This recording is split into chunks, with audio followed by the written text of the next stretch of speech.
আমরা স্পষ্ট ভাষায় বলতে চাই, এই দেশের রাজনীতিবিদ যারা রয়েছেন, বেশিরভাগ বিরোধী রাজনীতিবিদ যারা রয়েছেন, আপনাদের প্রতি আমাদের সম্মান রয়েছে, শ্রদ্ধা রয়েছে। আপনাদের প্রতি আপনাদের দীর্ঘ ১.৫ দশকের লড়াই সংগ্রামকে আমরা শ্রদ্ধা জানাই। একই সাথে সাথে এই জিনিসটি আপনাদের কাছে আহ্বান জানাই, এই আওয়ামী লীগের চ্যাপ্টারটা ৫ই অগাস্ট ক্লোজ হয়ে গেছে, এইটাকে রিওপেন করার চেষ্টা করেন না। আমাদেরকে বলা হয় বিদেশ থেকে নাকি ইনক্লুসিভ ইলেকশনের এক ধরনের প্রেশার রয়েছে।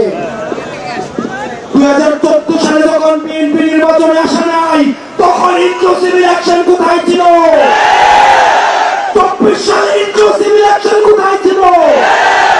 মিডটার্ম ইলেকশনের সময় ইনক্লুসিভ ইলেকশন কোথায় ছিল?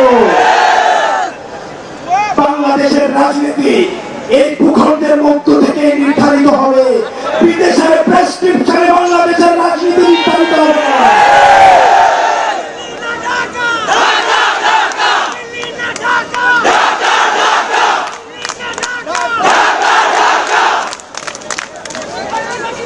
আমরা এই দেশের রাজনীতি আমরা দেখেছি, এই দেশটাতে ভাড়ায় খাটা হাসিনা মূলত হচ্ছে মোদির বেতনভুক্ত কর্মচারী হিসেবে। আমরা দেশের হিস্সা এই জনগণের কাছে তুলে দিতে চাই।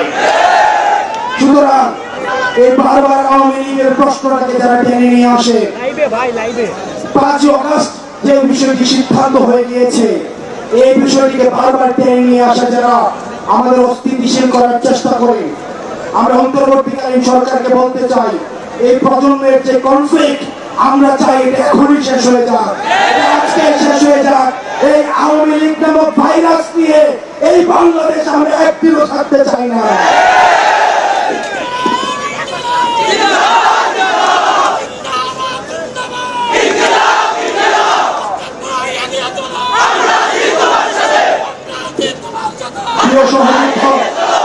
সংগ্রামী সহযোদ্ধা, আপনাদেরকে বলতে চাই, শেষ রক্তবিন্দু দিয়ে একজন ব্যক্তি যদি থাকে এখানে, আরো যদি 1 মাস প্রয়োজন হয়,